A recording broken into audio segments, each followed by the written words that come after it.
Good morning students. आज के इस लेक्चर में हम पाठ नंबर 2 अमल, क्षारक व लवण तथा पीएच स्केल के बारे में अध्ययन करेंगे। पिछले लेक्चर में हमने अमल और क्षारक की अलग अलग भौतिक गुण, उनके अलग अलग रासायनिक अभिक्रियाओं के बारे में पढ़ा था।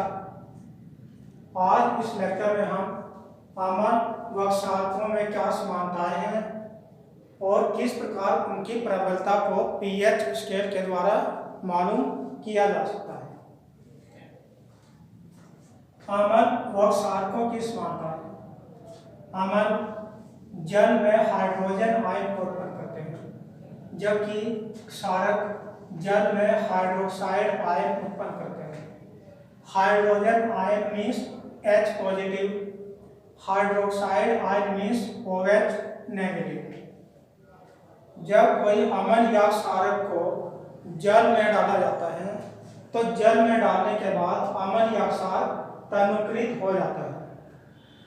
तनुकृत का मतलब है कि जल के अंदर अमल और क्षारक को डालने के बाद हाइड्रोजन आयन और हाइड्रोक्साइड आयन की सांद्रता बहुत कम हो जाती है और उनकी सांद्रता कम होने के कारण अमल या क्षारक तनुकृत हो जाता है। तनुकृत यानी कि डेल्यूट एसिड। तो इसका मतलब ये हुआ कि जब हम अमल या क्षारक के अंदर जल डालते हैं तो जल डालने के बाद अमल या क्षारक तनुकृत हो जाता है और उनके अंदर हाइड्रोजन आयन और हाइड्रोक्साइड आयन की सांद्रता प्रति इकाई आयतन कम हो जाता है। अब यदि हमें अमल और जल दोनों को मिक्स करना है, यानी कि अमल के अंदर जल डालना है, उनको तनुकृत करना है, तो अमल या क्षारक को अमल को तनुकृत करने के लिए हमें अमल के अंदर जल डालना चाहिए या जल के अंदर अमल डालना चाहिए। दिखने में दोनों एक ही प्रकार की क्रियाएं हैं कि अमल और जल को मिलाना, परंतु फर्स्ट कंडीशन में हमने क्या किया, जल को अमल में डाल दिया। दूसरी कंडीशन में हमने क्या किया, हम अमल को जल के अंदर डाल रहे हैं। तो इस प्रकार की क्रिया, जिस अभिक्रिया के अंदर, जिस क्रिया के अंदर हम अमल के अंदर जल को डालते हैं, ये बिल्कुल गलत है। हमें इस प्रकार नहीं करना चाहिए, क्योंकि जब भी जल और अमल आपस में मिलते हैं तो मिलने के बाद वे बहुत अधिक ऊष्मा उत्पन्न करते हैं, क्योंकि अमल और जल की क्रिया ऊष्मक्षेपी अभिक्रिया है। ऊष्मक्षेपी अभिक्रिया का मतलब है कि बहुत सी ऊर्जा उत्पन्न होती है। यदि हम अमल को जल के अंदर धीरे धीरे डालते हैं तो यह हमारे लिए ठीक होगा, क्योंकि जब हम जल को अमल के अंदर डाल रहे हैं तो हमारे पास दो प्रकार की घटनाएं होती है। ऊष्मक्षेपी अभिक्रिया होने के कारण जो जल और अमल का मिश्रण था वह अस्खलित होकर बीकर के बाहर आ जाता है। यानी कि जब हम अमल से भरे हुए बीकर में जल डालते हैं तो जल डालने पर बहुत अधिक ऊर्जा उत्पन्न होगी। उस अधिक ऊर्जा के कारण बीकर में जो अमल और जल का मिश्रण था वह अस्खलित होकर बाहर आ जाता है और जिसके कारण हाथ जल जाता है। नंबर 2, स्थानीय दाब के कारण, क्योंकि यहाँ पर जो बहुत ऊर्जा उत्पन्न हुई थी, उस ऊर्जा के कारण जो बीकर था या कांच का पात्र था वह गर्म हो जाता है और गर्म होने के कारण वह कांच का बीकर टूट भी सकता है, जिसके कारण आसपास वह अमल और जल का मिश्रण बिखर जाएगा और जिसके कारण काफी नुकसान हो सकता है। तो इसीलिए हमें जल को अमल में कभी भी नहीं डालना चाहिए। हमें अमल को जल के अंदर धीरे धीरे डालना चाहिए। अब हमने यहाँ पर किया था कि अमल या क्षारक दो प्रकार का होता है, प्रबल अमल और क्षारक भी प्रबल होता है, यानी कि प्रबल और दुर्बल। अब अम्ल या क्षारक की प्रबलता को हम किस प्रकार मालूम करेंगे कि कौन सा अम्ल प्रबल है और कौन सा अम्ल दुर्बल है? क्योंकि अम्ल या क्षारक की प्रबलता हाइड्रोजन आयन और हाइड्रोक्साइड आयन पर निर्भर करती है।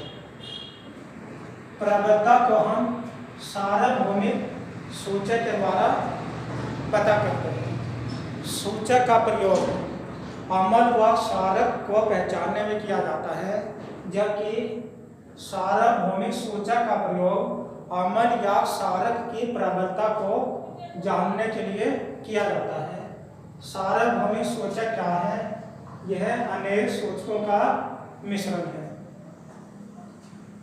यह विलयन में हाइड्रोजन की सांद्रता को विभिन्न रंगों में प्रदर्शित करता है।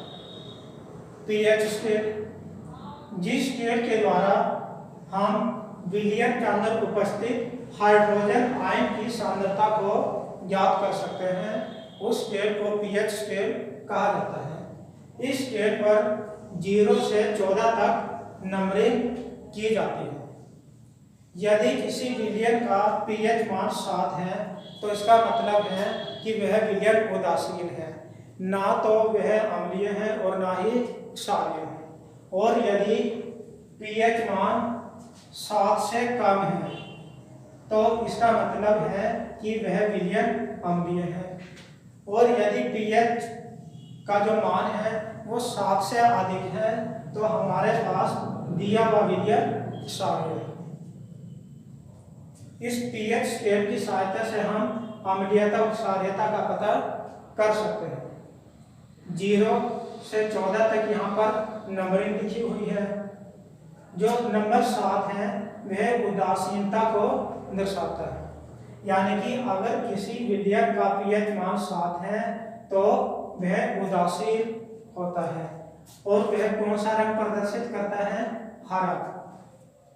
और यदि हाइड्रोजन आयन की संख्या बढ़ती जाती है और पीएच का मान 7 से कम होता जाता है, 7 से कम होने का मतलब है कि विलयन के अंदर अम्लीयता बढ़ रही है, यानी कि जितना कम पीएच का मान होगा उसकी अम्लीयता उतनी ही अधिक होगी।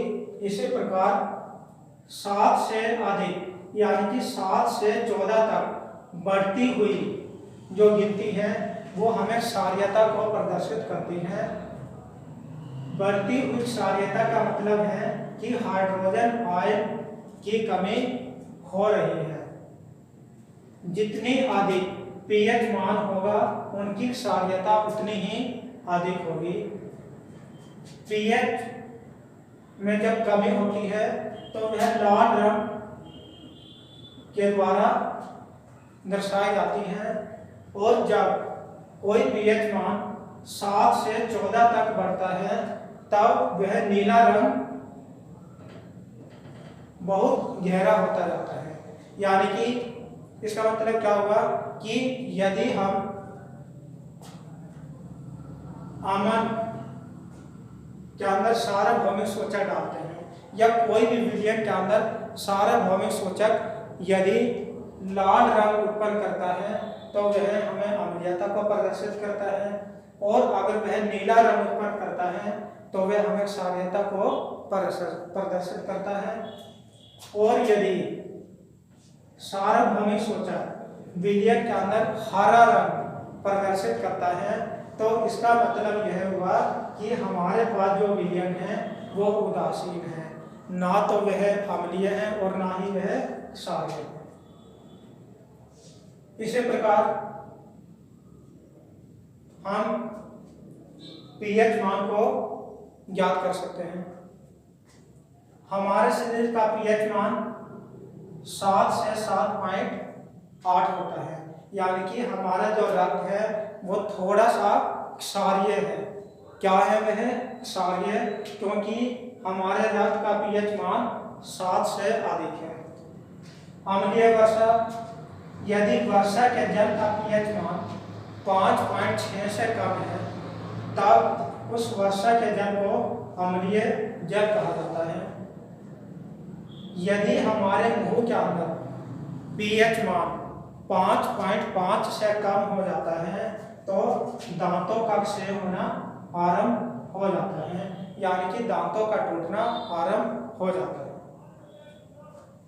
हमारे दांतों का जो चमकदार भाग है उसको इनेमल कहा जाता है। यह हमारे शरीर का बहुत कठोरतम भाग है और दांतों का इनेमल कैल्शियम फास्फेट नामक यौगिक से बनता है। जब हमारे मुंह के अंदर की अम्लीयता 5.5 से कम हो जाती है तो दांतों का इनेमल यानी कि कैल्शियम फास्फेट टूटना आरंभ हो जाता है।